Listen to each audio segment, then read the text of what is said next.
n'oubliez pas qu'il y a des escaliers, peut-être tenir la main des enfants pour pas que personne se blesse. Alléluia. Donc, on va offrir notre dimanche au Seigneur. On offre tous nos journées au Seigneur, mais le dimanche, son Église se rassemble. Sinon, ce n'est pas une Église. Parce qu'à la maison, tout seul, ce n'est pas une Église très forte. Mais ensemble, comme communauté, comme Église, on se rassemble pour être son édifice prêt à être envoyé là où le Seigneur nous envoie. Alléluia. Amen. Seigneur Jésus, je te remercie. Merci, Seigneur, parce que tu es notre Dieu. Nous sommes ton Église. Et ton Église veut dire oui à toutes tes demandes. Seigneur, si tu dis que ton Église va à gauche, nous voulons aller à gauche. Et à droite, nous voulons aller à droite. Peu importe nos raisonnements, peu importe ce qu'on pense, on veut te dire oui et dire non à notre corps humain, à notre chair qui dit le contraire. Donc, Seigneur, tu es le bienvenu ce matin et tu viens nous exhorter, nous encourager pour la journée, la semaine, le mois. Seigneur, parce que tu veux qu'on puisse s'instruire de toi, goûter à ton Esprit Saint pour nous ravigorer, pour augmenter notre foi, afin d'être mieux te servir dans ton royaume. En ton nom, Jésus. Amen. Amen. Donc, je vous demande de vous lever. Ben non, restez assis, restez assis. Et vous, à la maison, levez-vous, accompagnez notre équipe ce matin. Wow, on est bénis. Donc, tapez des mains. Êtes-vous prêts? Amen. Alléluia. Alléluia. Quand Mme Pasteur a dit « Êtes-vous prêts? » je n'ai pas entendu beaucoup de réponses. Êtes-vous prêts? Oui! OK, on est prêts. 1, 2, 3, avec moi. 1, 2, 3, et...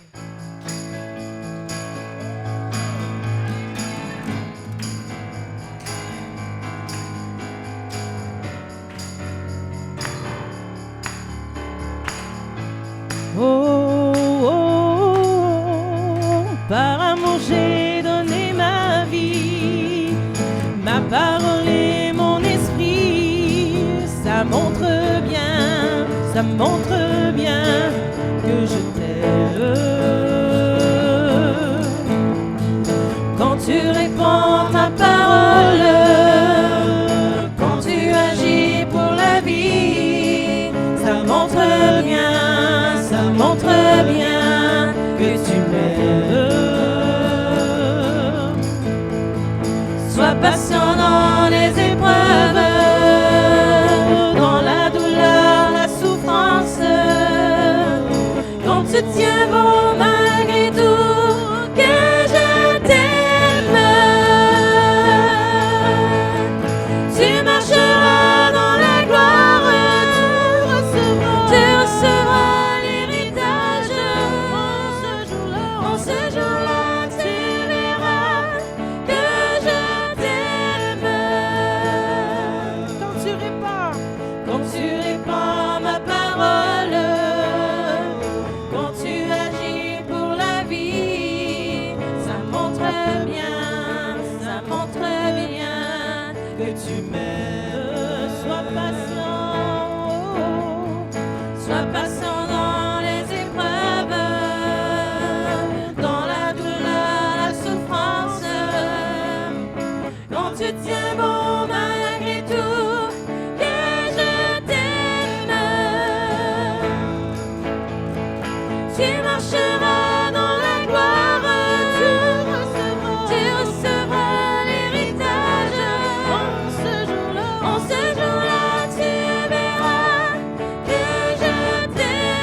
Je t'aime.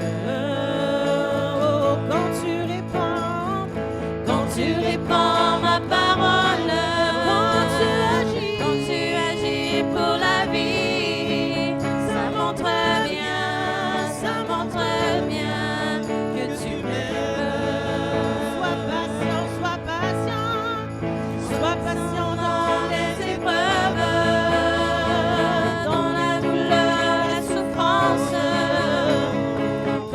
tiens bon malgré tout, que je t'aime. Tu marcheras dans la gloire, tu recevras l'héritage. En ce jour-là, tu verras que je t'aime.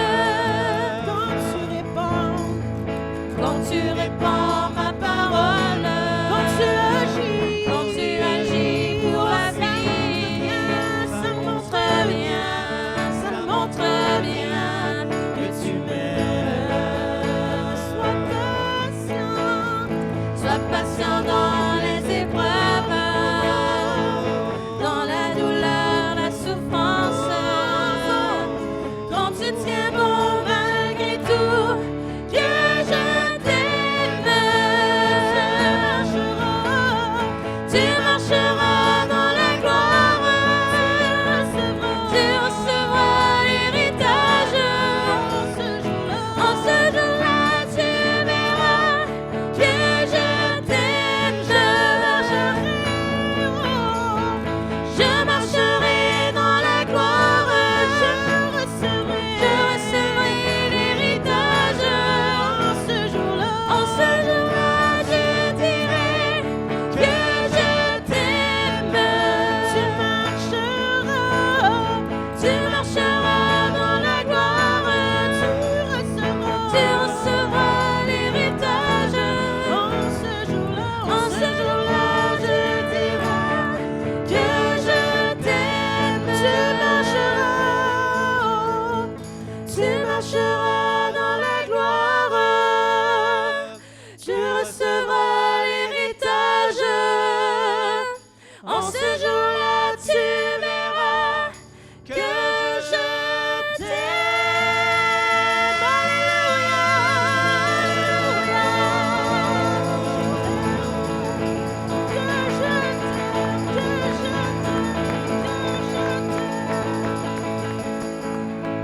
Alléluia, alléluia, alléluia.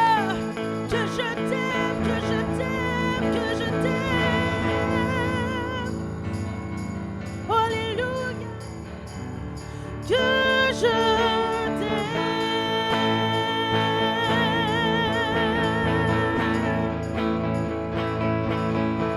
Que je t'aime, que je t'aime, que je t'aime, que je t'aime, que je t'aime. Oh, oh mon enfant, que je t'aime.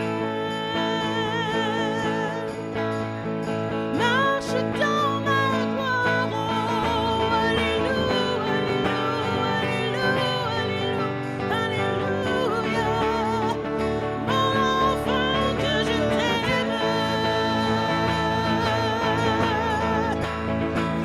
Pas un pas dans ma gloire, alléluia, alléluia, alléluia, alléluia, que je t'aime. Acclamons le Seigneur, alléluia, alléluia, alléluia.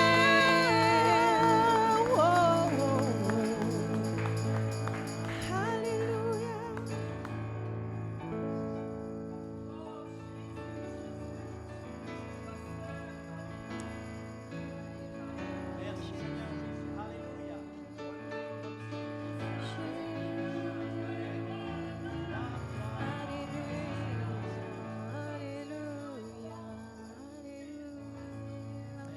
Gloire à ton Saint-Nom,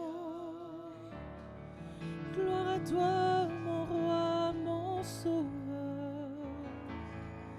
Tu es merveilleux, tu es glorieux. Alléluia, alléluia, roi des rois. Merci Seigneur. Alléluia, tu es le merveilleux Seigneur, tu es le glorieux, le roi de gloire, le trois fois saint. Alléluia, alléluia.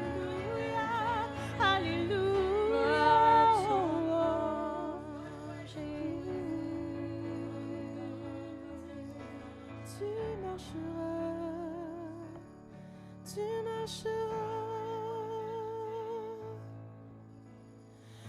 marcheras dans la gloire, tu recevras l'héritage. En ce jour-là, tu verras que je t'aime. Oh oui, Seigneur. Alléluia. Alléluia, Alléluia, Alléluia, Alléluia, Seigneur, Seigneur, merci Seigneur, gloire à toi Jésus. Oh. Alléluia Jésus. Seigneur, donne-nous la force et le courage de se rendre à ce grand jour, de pouvoir rentrer dans ton royaume. Soutiens-nous dans nos faiblesses, Jésus, donne-nous la victoire, afin que nous marchions jour après jour pour prendre possession de notre héritage, Seigneur. Alléluia. Sois avec nous maintenant et demain et l'année prochaine en ton nom, Jésus, garde-nous. Alléluia, Seigneur. Amen. Alléluia, Alléluia. Alléluia. Chérie, bébé, chérie, baba, salia, On va marcher chaque jour dans tes voies, Jésus. Alléluia. Merci Seigneur. Alléluia. Alléluia. Gloire à toi, Seigneur. Alléluia.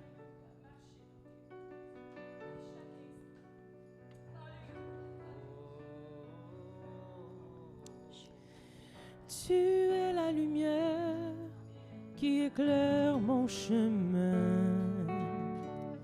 Ton esprit me dirige dans les sentiers de vie. Ta voix, oh Dieu, me conduit pas à pas.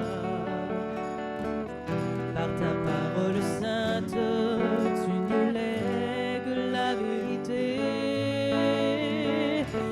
Tu es la vérité,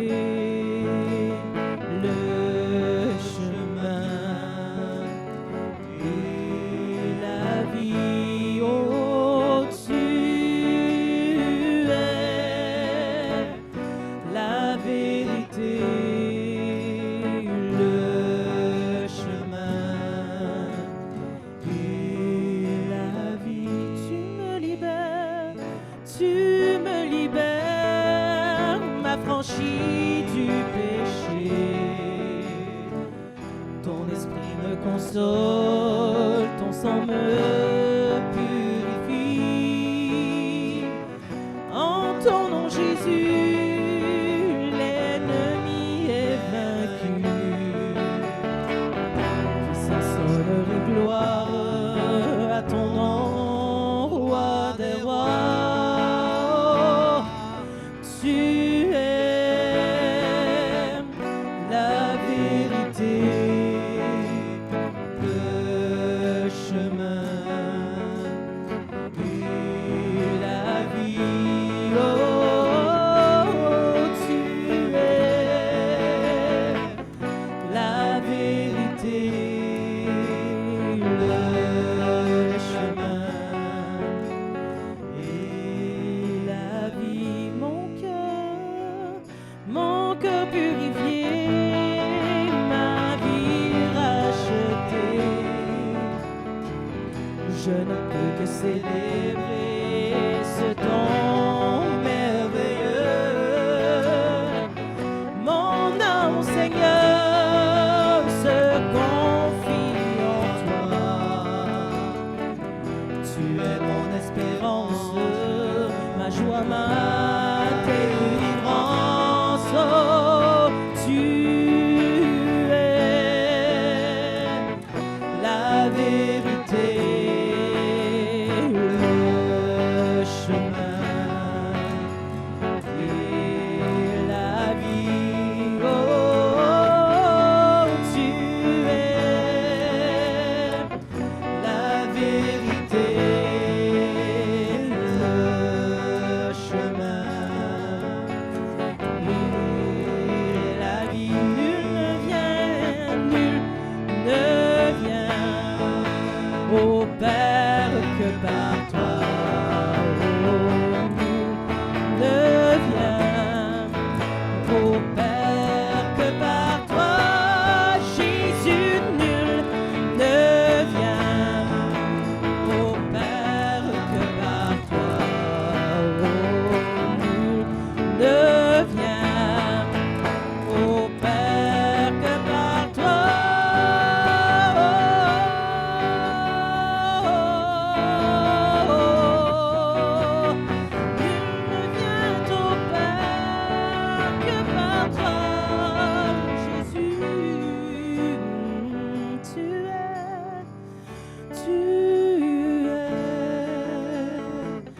la vérité, le chemin et la vie. Oh, tu es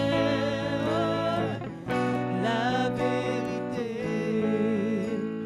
le chemin et la vie. Tu es la lumière qui éclaire mon chemin. Alléluia. Tu es une lampe à mes pieds, tu éclaires mon chemin. Alléluia. Alléluia, roi de gloire, merveilleux Seigneur. Alléluia, Jésus, alléluia. Tu éclaires mon chemin. Alléluia, alléluia.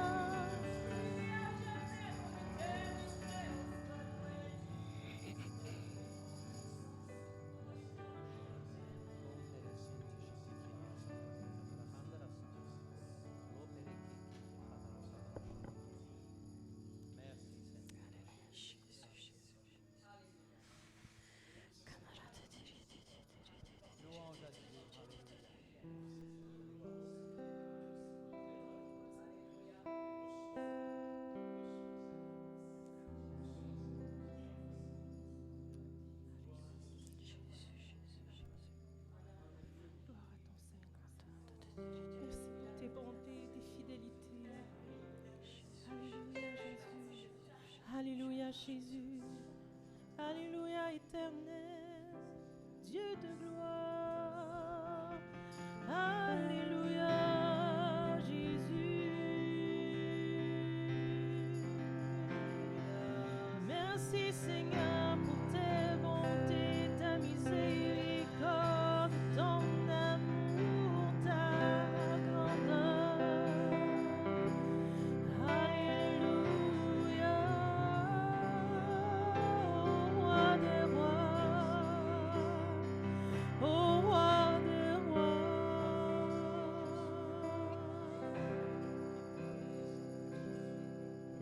Dans son amour, Dieu le Père envoya son Fils Jésus pour accorder la lumière à tous ceux qui sont perdus.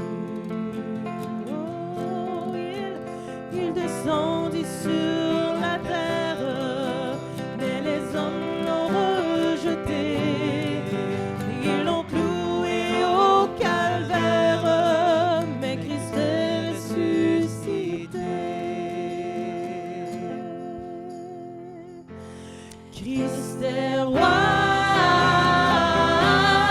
Christ est roi. Christ est roi. Est roi. Christ est roi. Christ est roi. Christ est roi.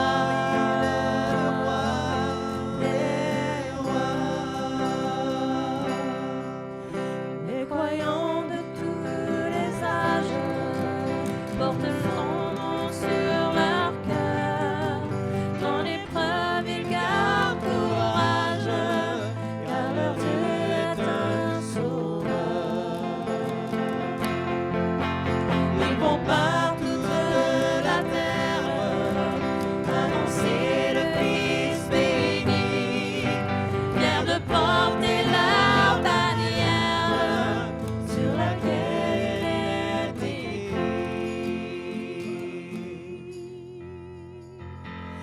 Christ est roi. Christ est roi. Christ est roi. Est roi. Christ est roi. Christ est roi.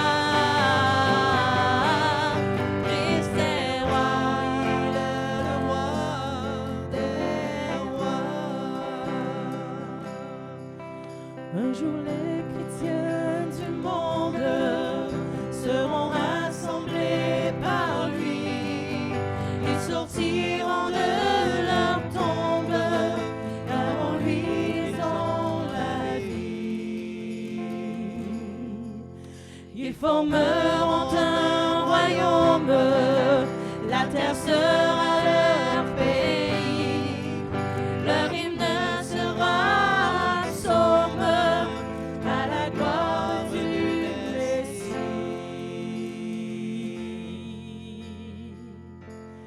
Christ est roi.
Ouvrez-vous, porte éternelle, que la louange s'élève et les murs s'effondrent. Ô création, que tout ce qui respire entende ce chant. Tous ces enfants d'un être cœur pur, quelle grâce, quel Dieu, son nom est Jésus. Ouvrez-vous, ouvrez-vous, porte éternelle,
ce qui respire entende ce chant. Tous ces enfants pleins de cœur pur, quelle grâce, quel Dieu, son nom est Jésus. Ouvrez-vous, alléluia. Ouvrez-vous, porte éternelle, que la louange s'élève et les murs s'effondrent. Ô création, que tout ce qui respire entende ce chant. Tous ces enfants pleins de cœur pur, quelle grâce, quel Dieu, son nom est Jésus. Que ton cœur. Ton cœur ne soit pas troublé. Relève la tête et ne crains aucun mal. Fixe tes yeux sur sa grâce. Dieu est fou amoureux de toi. Prends courage, tiens bon, sois fort. Souviens-toi d'où vient ton secours. Alléluia. Acclamons l'Éternel. Alléluia.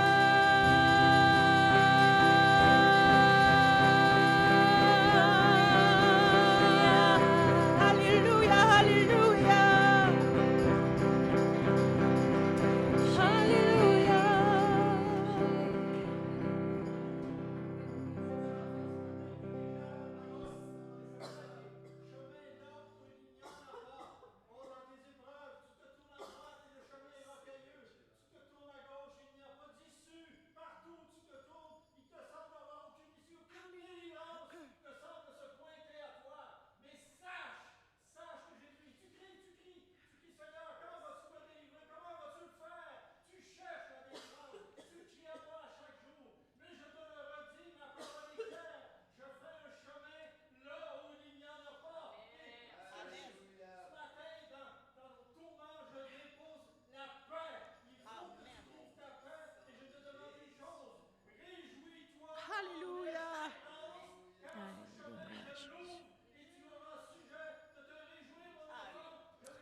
Alléluia, merci Seigneur Jésus.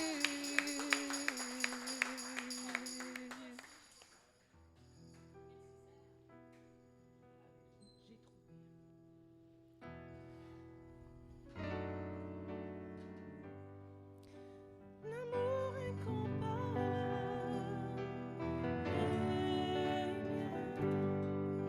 car tu t'es dépouillé pour te sacrifier. Majesté.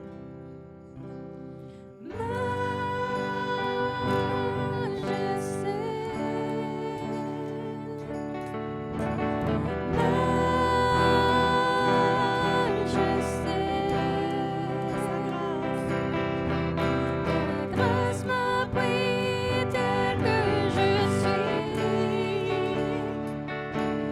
sans valeur mais pour toi perle de prix.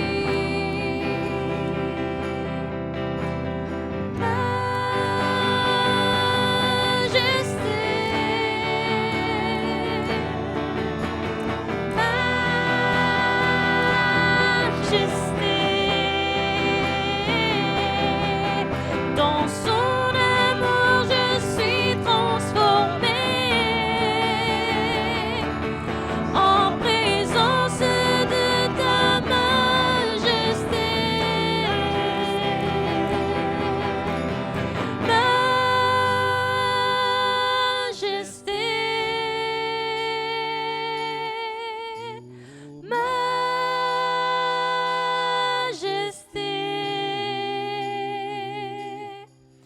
Ta grâce m'a pris tel que je suis,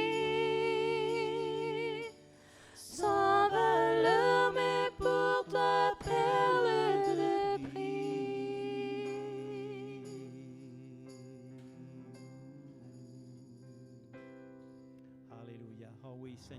fléchissons les genoux devant toi. Tu es notre Dieu. Nous t'aimons. Nous t'adorons. Il n'y a de salut en aucun autre, parce qu'aucun autre nom n'a été donné parmi les hommes par lequel nous devions être sauvés. C'est par le nom de Jésus, sa majesté, que nous sommes sauvés. Alléluia. Merci Seigneur. Nous nous préparons maintenant à prendre le repas du Seigneur. Ceux qui sont à la maison, à distance, si vous voulez participer, simplement préparez les éléments, le vin et le pain, et vous pourrez participer avec nous. Alléluia. La parole comporte un avertissement par rapport au repas du Seigneur ou à la communion. L'avertissement, c'est le suivant, c'est que nous devons discerner dans le pain le corps de Jésus et nous devons discerner dans le vin son sang. À défaut d'avoir un tel discernement, nous pourrions attirer un jugement ou une condamnation contre soi-même, ce que nous ne voulons pas. Mais si Jésus est ton Seigneur et ton Sauveur, si un jour tu as fait l'expérience du pardon de tes péchés, si tu es en relation avec le Seigneur Jésus, tu peux pleinement participer à la table du Seigneur. Maintenant, ça peut arriver que ta conscience t'accuse à cause d'un péché. Ça ne doit pas t'arrêter de prendre la communion. Confesse ton péché au Seigneur Jésus, qui est fidèle et juste pour te pardonner ce péché, et tu peux participer à la table du Seigneur. Alléluia. L'Évangile nous rapporte comme ceci le dernier repas que Jésus a pris avec ses disciples. Pendant qu'il mangeait, Jésus prit du pain et prononça la prière de bénédiction. Puis il le rompit et le donna aux disciples en disant, « Prenez, mangez, ceci est mon corps. » Il prit ensuite une coupe et remercia Dieu. Puis il la leur donna en disant, « Buvez-en tous, car ceci est mon sang, le sang de la nouvelle alliance qui est versé pour beaucoup pour le pardon des péchés. Je vous le dis, je ne boirai plus désormais de ce fruit de la vigne jusqu'au jour où je le boirai nouveau avec vous dans le royaume de mon Père. » Seigneur, nous te remercions d'avoir accepté cette mission du Père, d'avoir pris une chair comme la nôtre, d'avoir subi toutes les tentations comme nous-mêmes nous pouvons les subir sans jamais fléchir le genou, sans jamais faillir. Seigneur, tu as été parfait en toutes choses. Tu as tracé pour nous le chemin.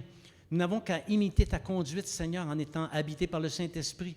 Et Seigneur, nous pouvons être véritablement comme toi, des fils et des filles de Dieu. Seigneur, tu as supporté les injures, les crachats, les coups, le fouet. Tu as supporté la couronne d'épines, la moquerie, le mépris. Tu as accepté tant de souffrances. On t'a planté des clous dans les mains, dans les pieds. Et Seigneur, même quand tu étais mort, on t'a percé le côté. Et Seigneur, sur cette croix, tu as dit, Père, pardonne-leur, ils ne savent pas ce qu'ils font. Seigneur, tu as ouvert nos yeux pour qu'un jour on puisse reconnaître ce sacrifice, qu'on puisse reconnaître que tu es mort pour nos péchés à nous et qu'on peut obtenir le pardon. Merci Seigneur d'avoir rétabli notre relation avec le Père. Merci par ton sacrifice de nous avoir donné la vie éternelle. Alléluia. Prenons maintenant les éléments. Alléluia, Jésus.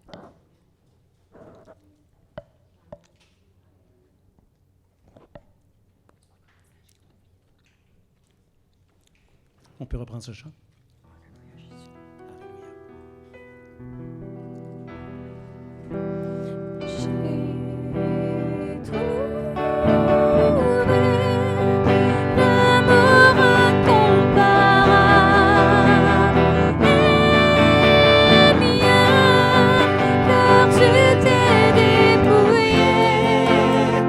Pour te sacrifier.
Merci nos musiciennes. Je veux juste attirer votre attention. On a chanté Majesté. Mais nous, on a des majestés au Canada, on a des majestés dans le monde. Et est-ce qu'on peut se présenter devant la majesté de ce Canada comme ça? Si on se présente, c'est sûr qu'il y a des gardes du corps parce que nous avons chanté « Nous sommes sans valeur ». Donc, on ne peut pas se présenter devant la majesté comme on est, avec nos pensées, nos raisonnements. C'est la même chose avec Dieu. Dieu est au-dessus. Jésus est plus grand que sa majesté du monde. Donc, quand on se présente à Jésus, nous sommes sans valeur. Il y a un protocole pour approcher Jésus. On ne peut pas l'approcher en étant fâché après lui. On ne peut pas l'approcher en vociférant après lui. On ne peut pas l'approcher « Oh, mais moi, je fais pitié. » Non, il y a un protocole. Il est l'Éternel, le Dieu Tout-Puissant. On l'a chanté. Donc, c'est important que quand on s'approche de Jésus, on s'humilie. Et ça, l'homme a vraiment de la misère à s'humilier.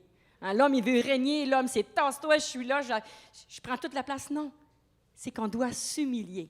Donc, je vous encourage et je m'encourage à nous humilier devant sa majesté, afin qu'il ouvre son oreille, qu'il nous bénisse aujourd'hui et demain et après-demain. Donc, Jennifer, elle a une annonce, juste avant qu'on continue. Jennifer, elle a une annonce et je la laisse vous l'annoncer. Annoncer. Alléluia. L'Éternel est bon, hein? Amen! Puis on manque de créer des occasions pour se réjouir et lui rendre toute la gloire. Alors, étant donné que j'ai définitivement emménagé à Saguenay, il va y avoir une pendaison de crémaillère. Samedi le 12 octobre, mais avant, pour l'Église EVR, il y aura une dédicace. À 13h30, samedi le 12 octobre, vous êtes invités chez moi. Je vous achemine mon adresse par le groupe EVR. Ceux qui ne l'ont pas, je vous m'organiserai pour que vous l'ayez. Tu ne donnes pas ça publiquement, là? Comment tu as dit ça? Tu ne donnes pas ça publiquement? Non, tout le monde va venir. Alors, EVR est convié à 13h30, le samedi de la fin de semaine de l'Action de grâce, c'est-à-dire le 12 octobre, à mon domicile. Alors, soyez bénis. Amen. Merci, Jennifer. Donc, c'est une occasion de se rencontrer, de se réjouir. Alléluia. Bien, tant qu'à être parti sur les annonces, on va y aller. Mercredi soir, c'est notre soirée chez Catherine, sauf que cette semaine, c'est différent. Parce que normalement, samedi, le 5 octobre, c'est la journée nationale de jeûne et prière du Canada. Tous les chrétiens au Canada vont jeûner et prier. Mais le samedi, pour nous, ça serait peut-être plus difficile de se rencontrer. Donc, on va faire cette journée de samedi à mercredi soir chez Catherine. Donc, ne vous gênez pas. Samedi, vous pouvez jeûner, prier, mais on va mettre l'accent sur mercredi soir. Donc, soyez présents, soyez fidèles. Et vous, à distance, essayez de venir faire un petit coucou à la soirée de prière pour le Canada, pour nos gouvernements, pour notre pays, les âmes en souffrance. Alléluia.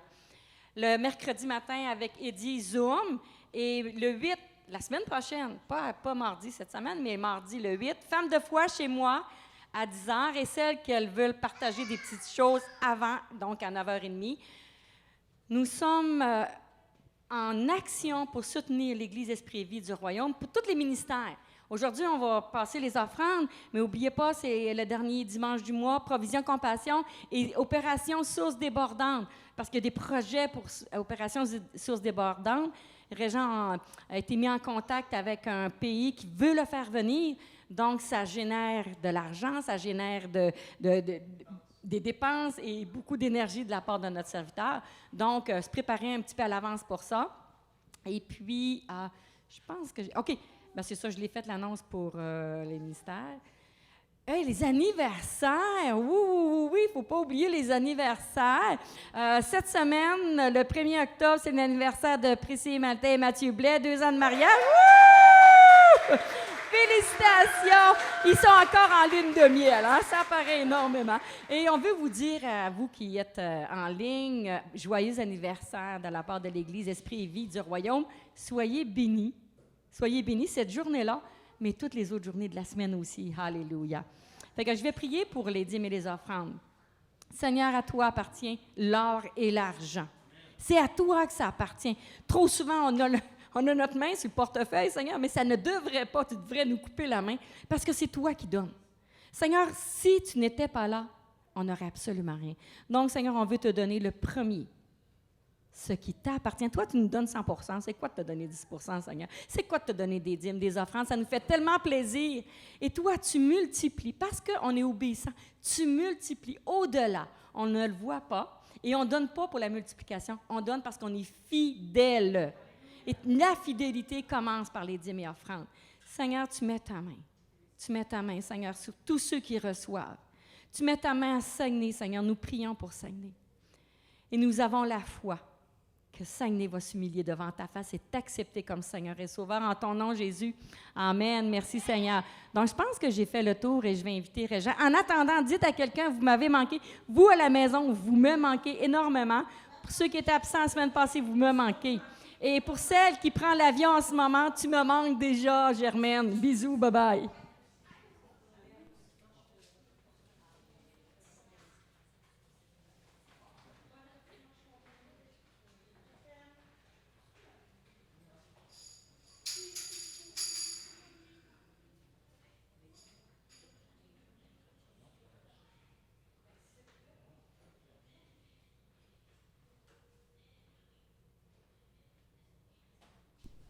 Bonjour à tous. Allô. Je dis salut à tous ceux et celles à qui je n'ai pas eu l'opportunité de le faire en personne.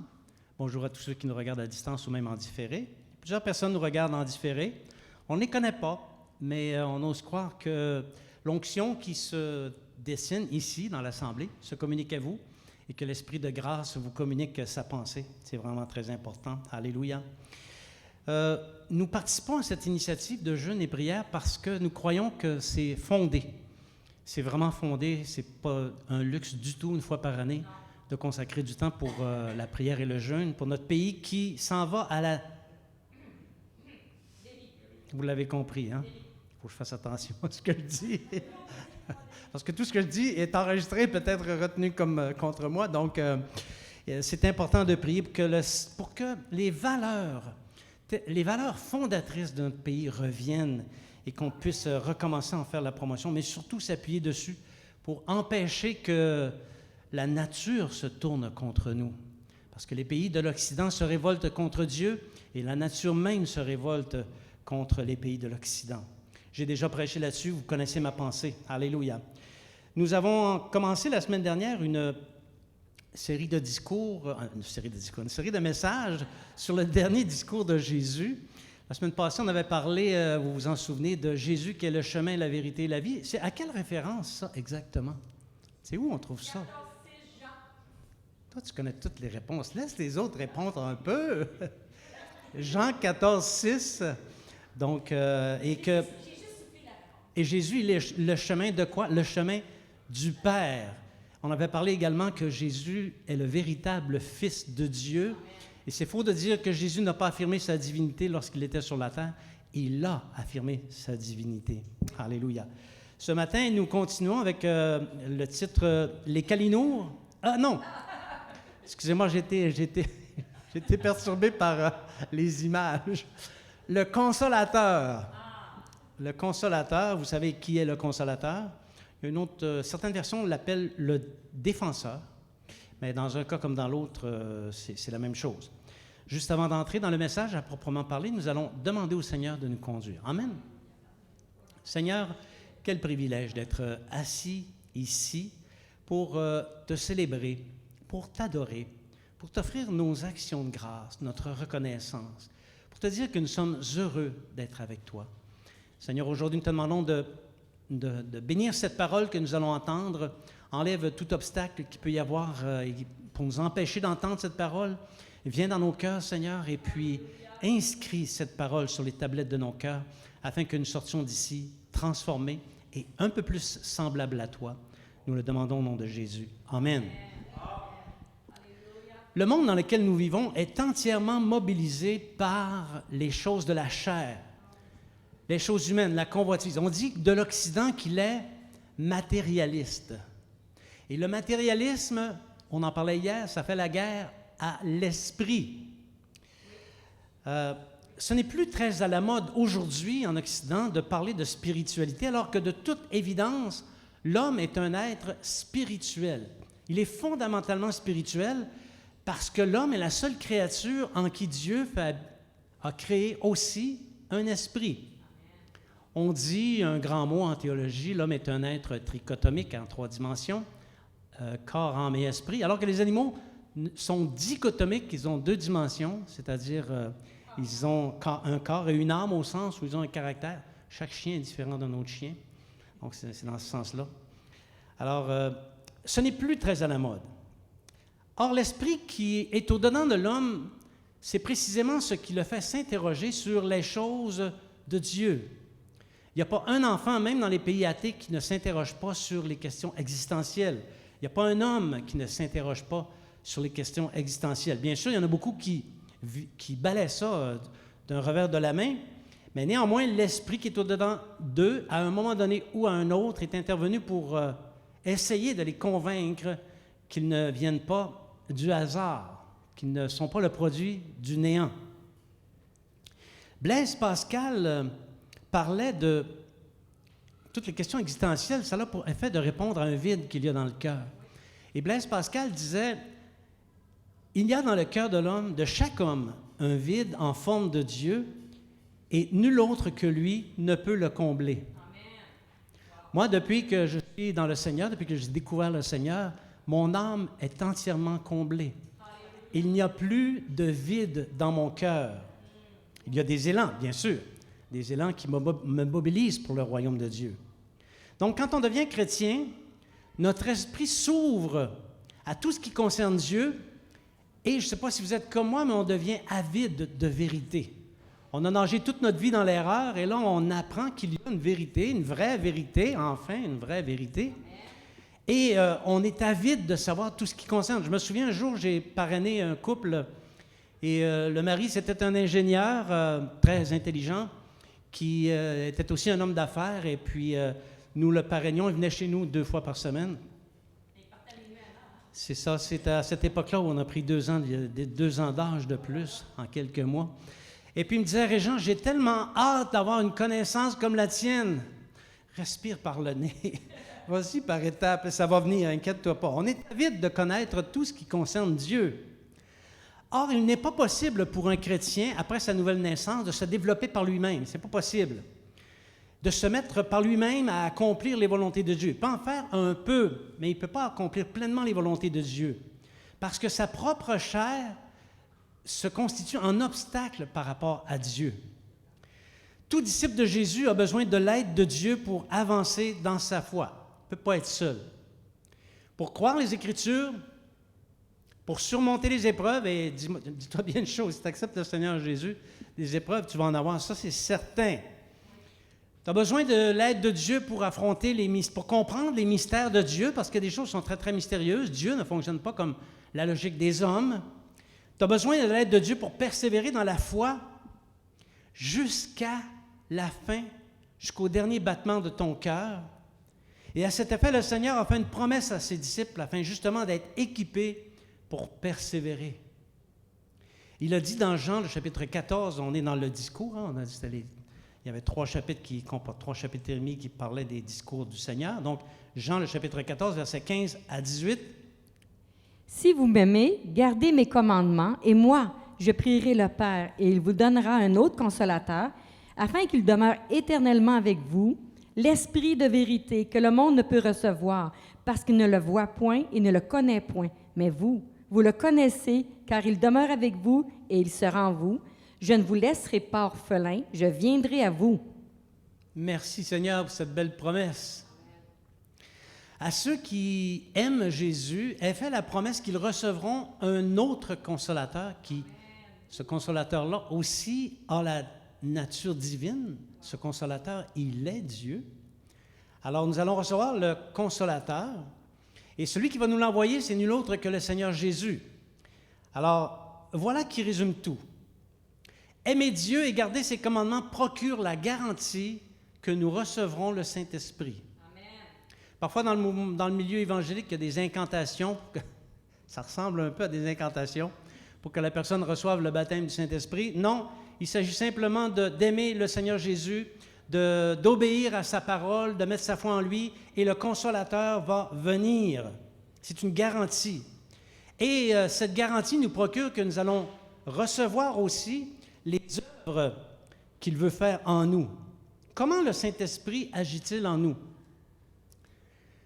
Que met le Saint-Esprit en évidence comme dans son rôle? Comment le Saint-Esprit agit-il dans le monde? C'est notre sujet de ce matin. Est-ce que vous êtes avec moi?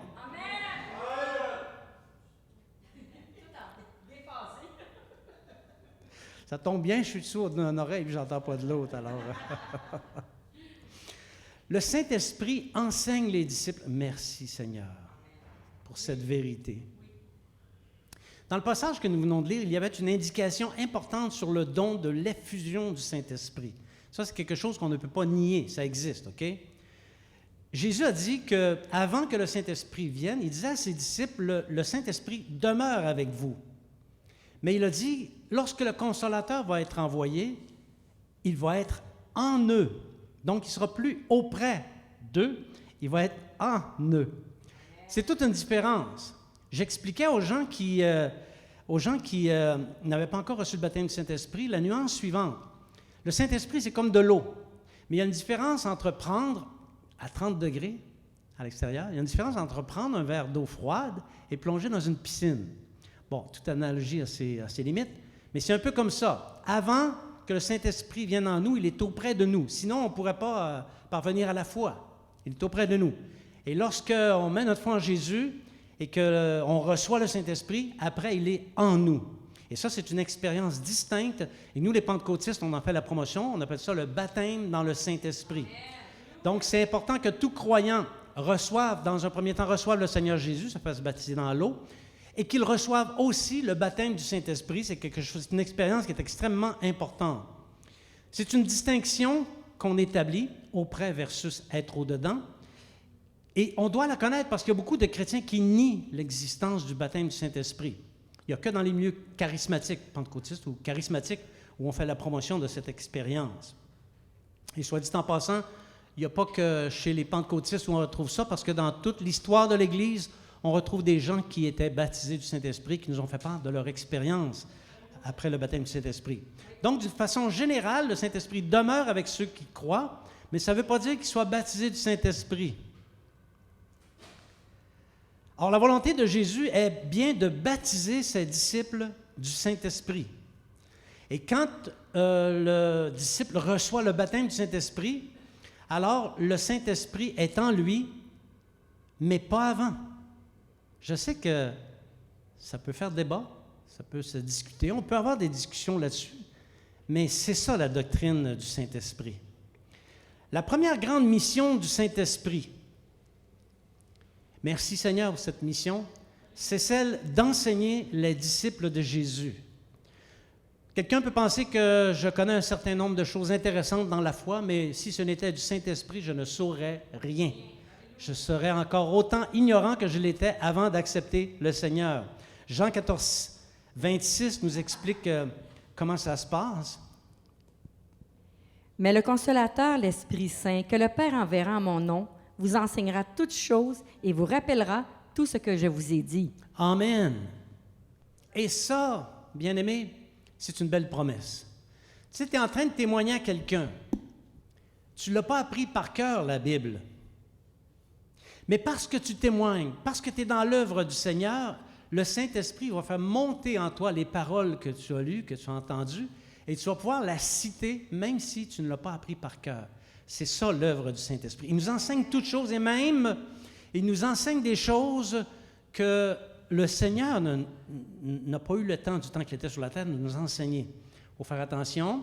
Parfois, il y en a qui disent, s'ils parlent le Seigneur, puis ils introduisent des fausses doctrines. Il faut quand même que ça soit conforme à toute une série de critères, là.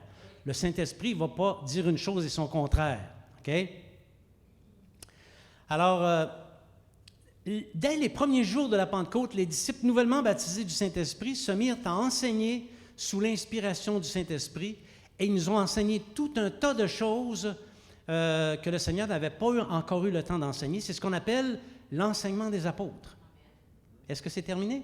Non, le Seigneur nous enseigne encore des choses, notamment sur la prophétie biblique. Alors, c'est parce qu'ils étaient baptisés du Saint-Esprit, parce qu'aucun d'eux n'avait reçu d'enseignement, aucun d'eux n'avait été au collège biblique, n'était formé à l'enseignement mais le Saint-Esprit les a utilisés, ils sont devenus des enseignants.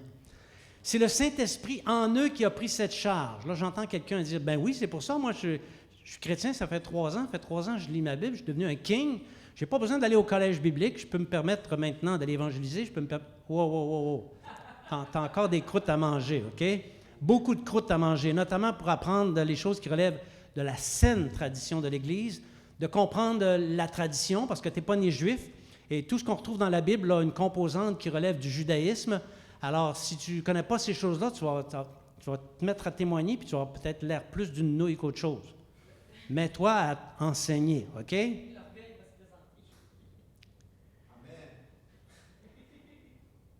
Si on peut lire aujourd'hui les belles choses qu'on lit dans le Nouveau Testament, c'est à cause de l'enseignement du Saint-Esprit à travers les disciples qu'il avait assignés de lui-même. Si nous connaissons l'enseignement des apôtres, et je rends grâce au Seigneur pour l'enseignement des apôtres, c'est à cause de l'action du Saint-Esprit. C'est une grande vérité que de dire que le Saint-Esprit a rappelé aux disciples tout ce que Jésus leur avait enseigné. Il faut savoir que tous les livres du Nouveau Testament ont été écrits des dizaines d'années après le départ de Jésus, même après la Pentecôte. Au jour de la Pentecôte, il n'y avait encore aucun livre d'écrit, il n'y avait aucun évangile, aucune épître, il n'y avait rien. L'Apocalypse n'était pas écrit non plus. Et si vous avez des connaissances littéraires, force vous est de constater que tous les livres du Nouveau Testament sont d'une cohérence absolument extraordinaire. Pas de contradiction un auteur avec l'autre. Il peut y avoir des différences d'angle de point de vue. Notamment, c'est le cas des évangiles. Un évangéliste va rapporter une chose, puis on va voir l'autre évangile, c'est pas rapporté tout à fait de la même manière. Bien, c'est sûr, c'est pas le même point de vue. Donc, chacun apporte son point de vue. Il y a beaucoup de gens qui ont tenté de discréditer le Nouveau Testament, mais ils n'y sont pas parvenus. Il n'y a encore personne. Ah, il y a des détracteurs. J'en écoute une fois de temps en temps des détracteurs. C'est eux autres qui ont l'air de nouilles. On voit qu'ils ne connaissent pas la science de l'exégèse. On voit qu'ils ne connaissent pas Ils ont seulement une mémoire. Ils sont capables de mémoriser, puis peut-être tenter de donner une jambette à des chrétiens qui connaissent un peu moins leur Bible. Mais ils ne sont pas des gens qui sont sensés. Non seulement les écrits du Nouveau Testament sont cohérents l'un avec l'autre, mais ils sont également en grande cohérence avec l'Ancien Testament. Les écrits du Nouveau Testament sont le couronnement des écrits de l'Ancien Testament. Alléluia. Et c'est vraiment quelque chose. 66 auteurs. Ici, 2 auteurs se contrediraient l'un l'autre. Un dirait blanc, l'autre dirait noir. Mais 66 auteurs répartis sur près de 1500 ans ont écrit la doctrine dans une cohérence absolument extraordinaire. Et c'est au point que le lecteur de la Bible est forcé de reconnaître qu'il y a un seul auteur, le Saint-Esprit. Dans le temps du bloc soviétique, beaucoup de datés ont été mandatés pour contredire les Écritures et prouver que celles-ci étaient fausses. Savez-vous ce qui s'est produit? La plus que très grande majorité d'entre eux se sont convertis. Pourquoi? Parce que c'est la vérité de un et de deux. C'est tellement cohérent que c'est incroyable. C'est par l'action du Saint-Esprit que les Églises peuvent comprendre et connaître les mystères de Dieu. Parce que tous les mystères ne sont pas dévoilés. Tu sais, quand les disciples disaient « Est-ce en ce temps ici que tu vas rétablir ton royaume? » Jésus leur a dit « Ce n'est pas à vous de connaître les temps et les moments. » Laissant sous-entendre, il y a une génération qui, elle, connaîtra les temps et les moments, et eux connaîtront les événements, et le Saint-Esprit leur dévoilera ces mystères. Et nous sommes cette génération. Alléluia. Je suis toujours stupéfait de constater que le simple disciple du Saguenay possède le même credo que le simple disciple de l'arrière-pays en Chine. Et pourtant, l'un comme l'autre ne se connaissent pas. C'est extraordinaire. Mets-toi à parler avec un Chinois. Apprends le chinois avant, par exemple. Là. Mets-toi à parler avec un Chinois, tu vas t'apercevoir qu'il croit exactement les mêmes choses que toi. Alléluia. C'est un Chinois. Puis toi, tu es un Saguenayais. Gloire à Dieu pour ça. Il faut dire Amen. Merci Seigneur. Le Saint-Esprit témoigne de Jésus. Jésus avait averti ses disciples que le Saint-Esprit ne témoignerait pas de lui-même. On ne va pas aller voir le verset, là, mais Jésus avait dit, il ne parlera pas de lui-même, mais il va prendre des choses qui sont auprès de Dieu et il va vous les annoncer. Dans la réalité, le Saint-Esprit qui vient du Père rend témoignage de Jésus. Et il accrédite ce que l'apôtre Jean a dit, le témoignage de Jésus, c'est l'esprit de la prophétie. Donc, le Saint-Esprit parle de Jésus. Et là-dessus, je voudrais faire un commentaire, voire une mise en garde. Il y a beaucoup de chrétiens qui vouent un culte au Saint-Esprit. Personnellement, je crois que c'est une erreur. Ça ne veut pas dire qu'il ne faut pas croire au Saint-Esprit puis qu'il ne faut pas faire appel à lui occasionnellement. Mais vouer un culte au Saint-Esprit, c'est une erreur. Parce que c'est à Jésus et au Père qu'on doit vouer le culte. Et quand tu fais ça, tu le fais par le Saint-Esprit. Et il fait partie de la Trinité. OK? Puis quand quelqu'un se targue de rendre un culte au Saint-Esprit, c'est comme s'il disait, moi, mon évangile est supérieur au tien, je voue un culte au Saint-Esprit. Toi, à qui tu voues un culte? Vous comprenez? C'est se targuer d'une spiritualité qui ne veut rien dire.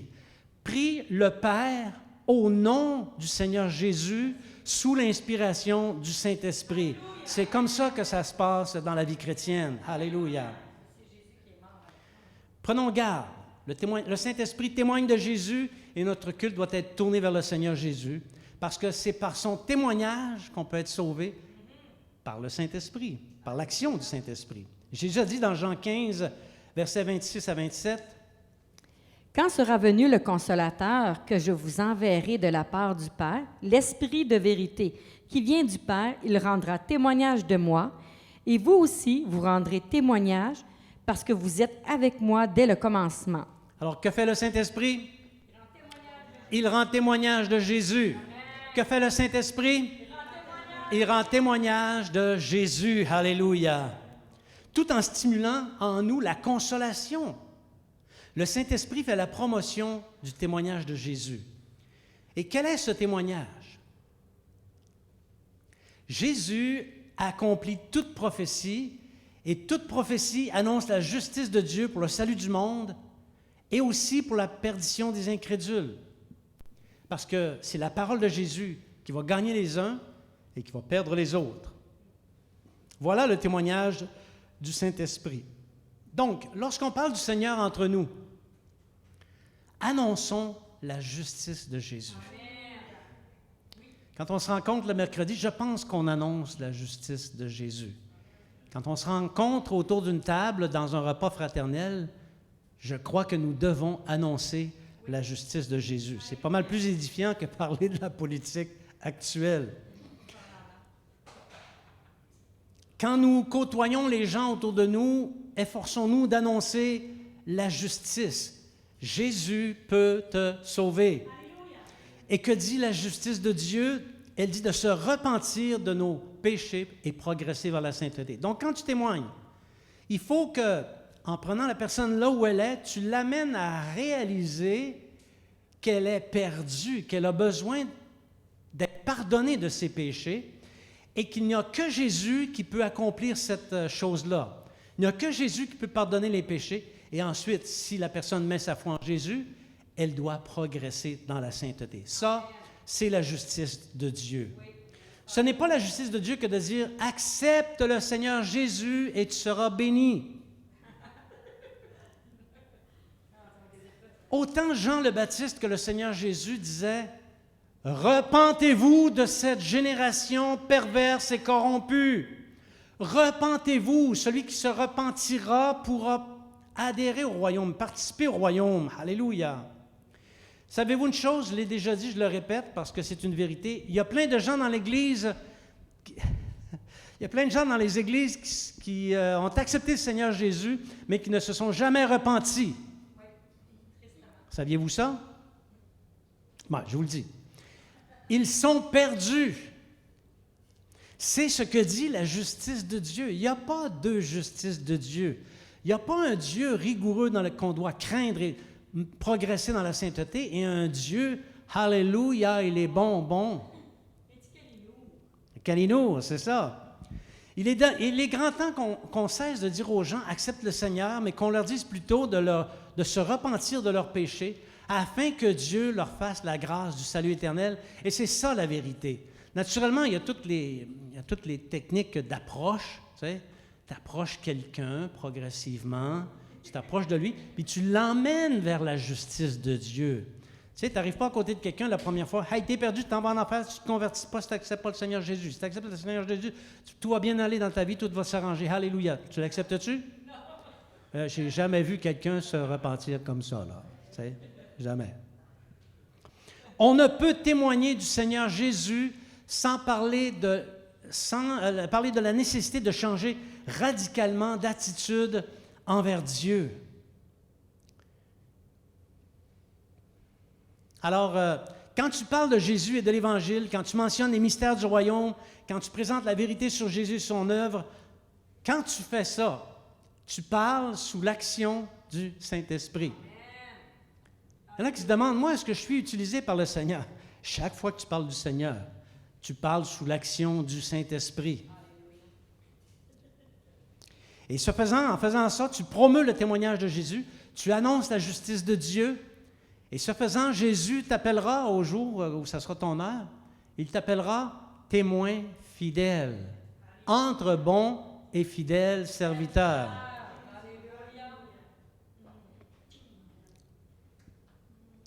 Le Saint-Esprit agit dans le monde. C'est important de ne pas sous-estimer l'action du Saint-Esprit dans la propagation de l'Évangile. Nous devons nous soumettre au Saint-Esprit.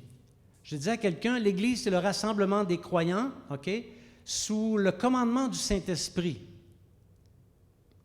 Je crois plus ou moins au grand programme préparé d'avance. Parce que la Bible dit, celui qui croit en moi, il est comme le vent. On ne sait pas d'où il vient, on ne sait pas où il va. Il faut faire attention au grand programme préparé d'avance. Il faut qu'on laisse l'occasion au Saint-Esprit de se servir de nous envoyer là où il veut qu'on aille. Il faut qu'on laisse au Saint-Esprit de nous dire et qu'on puisse l'entendre, « Approche-toi de ce char. » Et là, tu t'approches, ce n'est pas une planification, tu t'approches de ce char et tu commences à parler à quelqu'un que le Saint-Esprit a déjà commencé à travailler. Alléluia. Il se fait baptiser.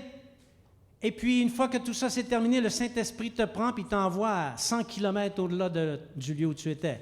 Et la personne à qui tu rendais témoignage dit, « Mais où c'est qu'il est rendu, lui? » Il est rendu à Asdod. Ça a été le témoignage de Philippe. On ne parle pas de la télétransportation, mais il y a des cas quand même dans l'Évangile de télétransportation. Alors, vous comprenez, il faut qu'on soit sous la direction du Saint-Esprit. Jésus a dit dans Jean 16,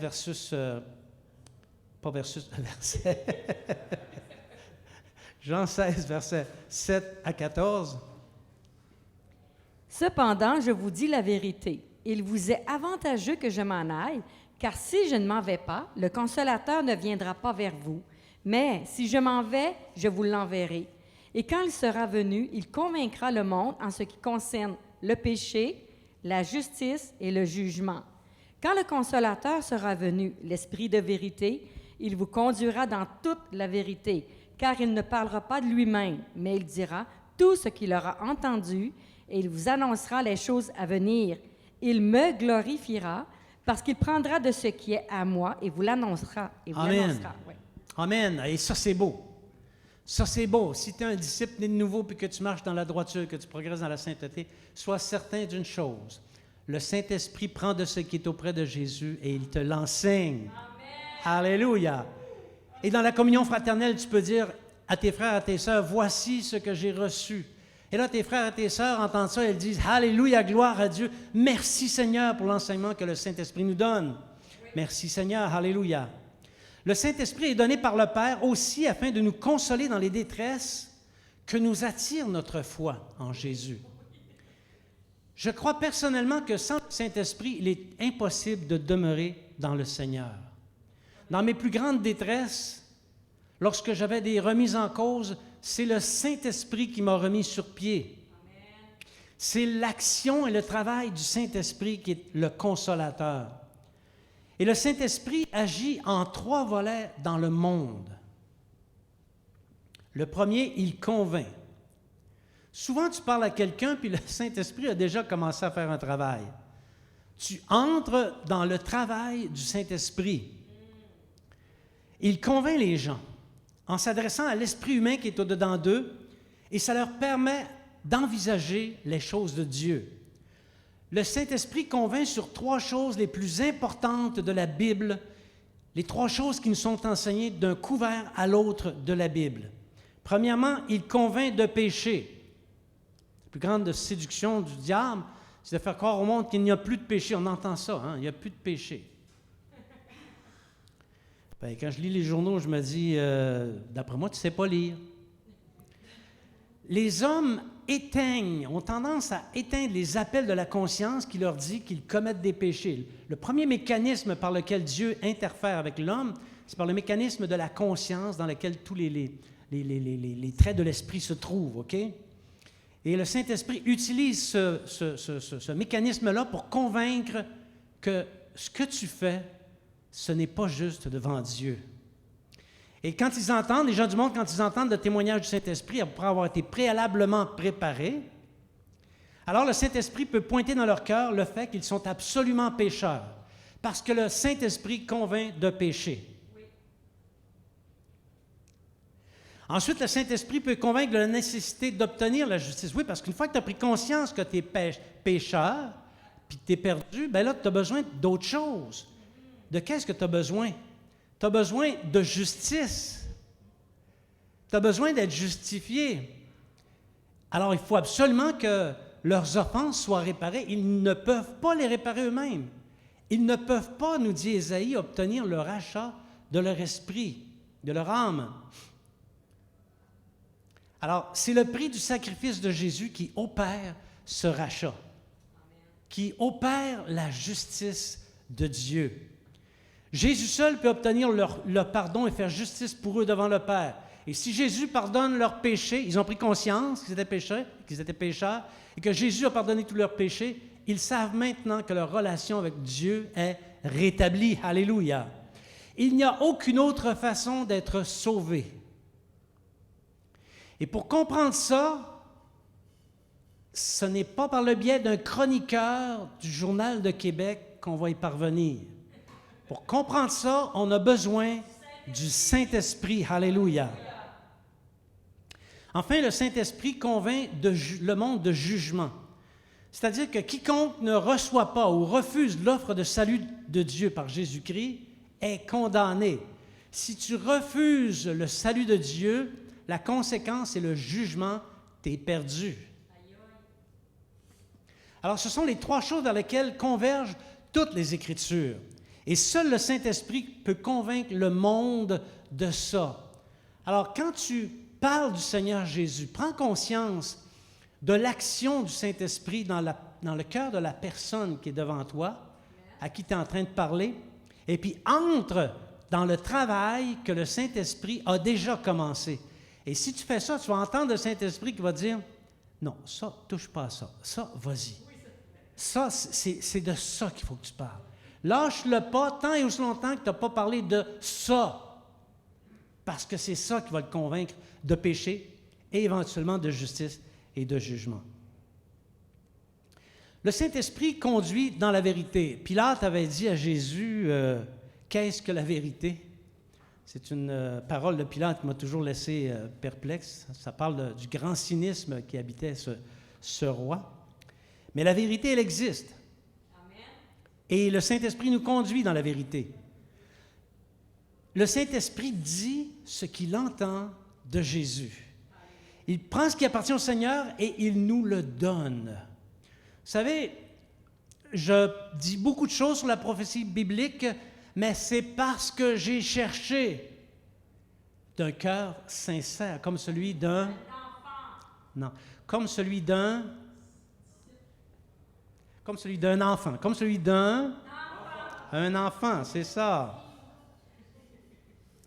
Alors ça nous parle de la dimension dynamique de la vie de l'Église. Il parle. L'Église ne devrait pas être une institution encadrée par des rites qui se perpétuent d'une réunion à l'autre. Il faut lutter contre les rites. Il y a des choses qui sont obligatoires. Par exemple, la Sainte-Seine, le repas du Seigneur, ça c'est obligatoire. Le baptême, c'est obligatoire. Tu sais. On ne parle pas des sacrements ici, là. Mais il faut qu'on entende le Saint-Esprit lorsqu'on adore Dieu. Savez-vous qu'on n'adore pas Dieu aujourd'hui de la même manière que les premiers disciples l'adoraient? Il n'y avait pas de piano dans le temps. L'Église doit au contraire entendre ce que dit le Saint-Esprit et recevoir ce qui vient du Seigneur Jésus. Et ça, c'est une dimension dans laquelle on doit évoluer et grandir. Quand la dimension révélation est absente d'une Église, on peut dire de cette Église qu'elle est morte. Nous devons entendre ce que dit le Saint-Esprit dans toutes nos réunions. Et tout ce que dit le Saint-Esprit doit être naturellement en harmonie avec le reste des Écritures, parce qu'il conduit dans la vérité. Le Saint-Esprit aussi agit par le biais des dons spirituels. Et les dons spirituels varient selon le mode des rencontres de chrétiens. Par exemple, lorsqu'on se rencontre en petits groupes, les dons spirituels peuvent être différents de ceux qui se manifestent dans la grande assemblée. Nous devons recevoir les communications du Saint-Esprit qui viennent de Jésus par le biais des dons spirituels. Mais on doit recevoir aussi les vérités qui viennent d'auprès du Seigneur Jésus, qui nous sont communiquées par le Saint-Esprit, par le biais des dons ministériels. Et bien aimés, on a besoin de tous les dons ministériels. On a besoin... Il y a trop de pasteurs, si vous voulez mon avis. Il y a trop de pasteurs dans les églises. On a besoin d'apôtres. Saguenay a besoin d'apôtres. Moi, je ne suis pas apôtre. Je connais mon nom, c'est pas celui, je vous le confirme, c'est pas celui d'apôtre, OK? Mais on a besoin d'apôtres, on a besoin d'évangélistes, on a besoin de prophètes, mais des vrais prophètes, c'est-à-dire, je ne parle pas du don ministériel, du don spirituel ici, là. N'entrons pas dans des confusions de genre, là, OK? Je parle du don ministériel, c'est-à-dire un prophète comme celui d'Agabus, par exemple, OK? Agabus descendait de Jérusalem à Césarée pour annoncer des choses qu'il avait reçues du Saint-Esprit à l'intention de l'Église ou encore à l'intention de Paul. Donc, recevoir des choses, un message de Dieu à l'intention de l'Église ou à l'intention d'un individu, qu'importe l'intention. Alors, il nous conduit dans la vérité, le Saint-Esprit, nous concernant aussi. Tu sais, si on sait toutes les choses qui concernent l'Église, on ne sait rien de ce qui nous concerne, on est un petit peu... Jésus te connaît personnellement. Il veut te conduire dans la vérité en ce qui te concerne. Il y a plein d'outils pour ça, on vient de les énumérer. Ça veut dire qu'il veut et peut te reprendre pour une mauvaise action par le biais de ses communications, par le biais de ce qu'il reçoit de la part du Seigneur Jésus.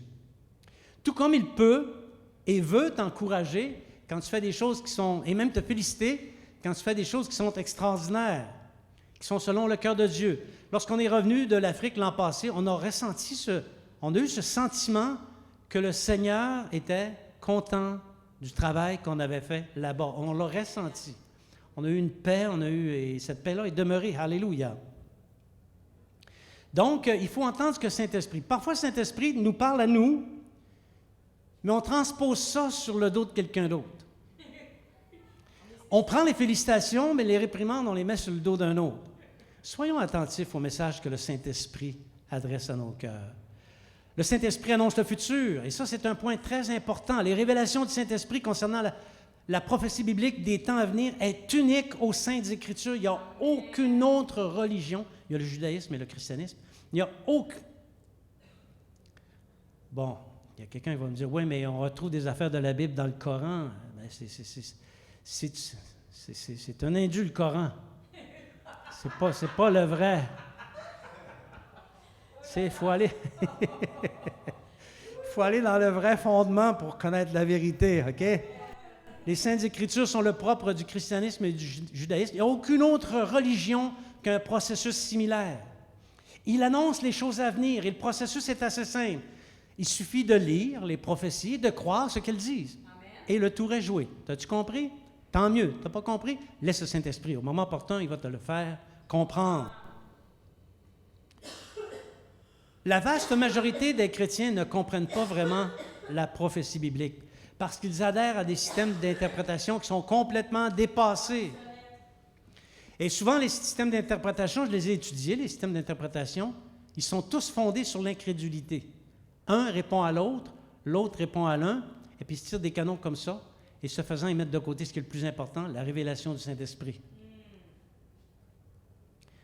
Alors, Jésus va mettre ses ennemis sous ses pieds. Et il va utiliser l'Église pour ça. Et toutes les prophéties concernant l'Église vont se réaliser jusqu'au dernier jour. Et lorsque le dernier jour arrivera, le Seigneur Jésus descendra. Il fera justice à son Église. Amen. Alléluia. Alors, il faut honorer tout ce qui est écrit d'avance, parce que ça a été écrit à notre intention. Et quand on regarde avec des fonds de bouteille, c'est sûr qu'on ne comprendra rien. Puis le Seigneur Jésus attend juste qu'on enlève nos fonds de bouteille pour qu'il puisse ajuster notre vue, pour qu'on puisse voir et comprendre. Les chrétiens ne comprennent pas vraiment la prophétie biblique et c'est pourquoi quand survient un événement dans le monde, un événement cosmique, une guerre, surtout si elle concerne Israël, une famine ou un autre événement d'importance, on entend les spécialistes de ces systèmes annoncer que Jésus revient tout de suite. Et là-dessus, je disais à quelqu'un hier, autant les Juifs que les chrétiens disent la même chose sur le retour prochain du Seigneur Jésus. C'est frappant. Actuellement, dans le monde juif, il y en a qui pensent que le 3 octobre de cette année, ça correspond à une année, l'année du calendrier hébraïque, que le 3 octobre, il va se passer quelque chose. Il y en a qui parlent même de la venue messianique. Je vais vous dire ce qui va se passer le 3 octobre. Je vais me lever le matin, je vais préparer un café, je vais siroter mon café en lisant ma Bible. Je ne regarderai même pas les nouvelles parce qu'assurément, il n'y a rien qui va se passer. Et ce n'est pas parce que je suis incrédule, c'est parce que je connais les prophéties. Alors, ces gens n'entendent pas le Saint-Esprit et ils font dire des choses aux prophéties qui sont des choses, des fables habilement conçues. Au chapitre de la prophétie biblique, il y a beaucoup de fables habilement conçues qui demandent des années d'études pour dépister toutes ces erreurs-là, toutes ces failles-là. Et par la grâce de Dieu, j'ai réussi à le faire. J'y suis parvenu. Alléluia. C'est ce que dit 2 Pierre, chapitre 1, verset 21. 19 à 21, oui. Et nous tenons pour d'autant plus certaine la parole prophétique, à laquelle vous faites bien de prêter attention, comme à une lampe qui brille dans un lieu obscur, jusqu'à ce que le jour vienne apparaître et que l'étoile du matin se lève dans vos cœurs. Sachant tout d'abord vous-même qu'aucune prophétie de l'Écriture ne peut être un objet d'interprétation particulière, car ce n'est pas par une volonté d'homme qu'une prophétie a jamais été apportée, mais c'est poussé par le Saint-Esprit que des hommes ont parlé de la part de Dieu. Amen. Pour entendre parler le Saint-Esprit sur les choses à venir, il faut adhérer au système de Pierre et aussi au système de Paul. Nous devons être des derniers jouristes. Ou encore des résurrectionnistes. Alors que on va pouvoir entendre le Saint-Esprit si on tient le même discours que les apôtres. Oui. C'est ce que nous avons fait ici à l'Église EVR et les choses que le Saint-Esprit nous a dévoilées sont tout à fait remarquables. Amen.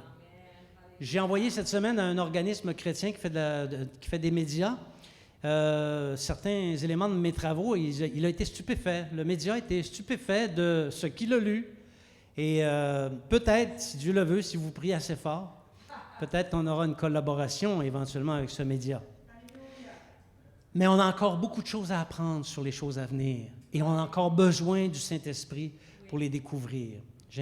J'invite Jennifer, on va simplement jouer doucement du piano, Jennifer, parce qu'on a dépassé notre temps un peu. Doucement, là. Et à midi, on va prier. Bien-aimés, le Seigneur Jésus nous a donné le Saint-Esprit comme consolateur. Je rends grâce à Dieu pour ça. Il nous console dans nos afflictions, quand nous péchons et quand nous lui confessons nos péchés. Quand nous annonçons le témoignage de Jésus, quand nous nous réunissons, c'est le Saint-Esprit qui est avec nous. Et ce Saint-Esprit, ce n'est pas un esprit de timidité. Acte 1:8, je vais le lire. « Mais vous recevrez une puissance, le Saint-Esprit survenant sur vous, et vous serez mes témoins à Jérusalem, dans toute la Judée, dans la Samarie et jusqu'aux extrémités de la terre. » Le Saint-Esprit est une puissance de Dieu qui procure à l'Église la force de Samson pour accomplir des exploits à la gloire de Jésus. Alléluia. Aimons Jésus. Obéissons à ses commandements. Ne soyons pas lents à comprendre ce qu'enseignent les Saintes Écritures. Et à ce moment-là, on va pouvoir être des témoins fidèles du Seigneur. Nous recevrons toutes les attentions du Saint-Esprit qui nous donnera la consolation et il prendra ce qui est auprès du Seigneur Jésus pour nous le donner gratuitement. Amen. Je vous invite à vous lever. En fait, Jennifer, je vais aller tout de suite à la prière. On va prier, étant donné qu'on a dépassé notre temps et qu'on est en contrainte. Seigneur Jésus, nous te remercions pour cette parole et pour le Saint-Esprit que tu nous donnes, qui accomplit des choses absolument extraordinaires au milieu de l'Église. Seigneur, nous voulons te déclarer qu'ici à Saguenay, nous avons besoin plus que jamais de l'action du Saint-Esprit pour convaincre les Saguenayens de péché, de justice, de jugement, pour nous convaincre aussi de la nécessité d'intervenir dans cette grande moisson dans laquelle il y a beaucoup d'incrédulité. On a besoin nous-mêmes d'être mobilisés par le Saint-Esprit, Seigneur, pour entendre ce qu'il a à nous dire quand on est à l'Église et aussi lorsque nous rendons témoignage. On a vraiment besoin de toi, Seigneur. On a vraiment besoin du Saint-Esprit, le défenseur, le consolateur. Seigneur, remplis-nous de cet esprit que nous avons besoin. Et Seigneur, c'est au nom de Jésus que nous prions. Si quelqu'un a des besoins et peut avancer, on va prier pour lui. Je vais faire la prière de conclusion maintenant. Seigneur, merci pour ce temps de partage et de communion que nous avons eu ensemble. Merci justement pour ton Saint-Esprit qui était présent au milieu de nous et qui nous a enseigné, qui a pris des choses qui étaient auprès du Seigneur Jésus et qui nous les a communiquées. Nous te remercions pour cela, Seigneur. Je prie pour tes frères et tes sœurs afin que tu les bénisses, que tu leur donnes victoire sur l'adversaire, sur l'ennemi.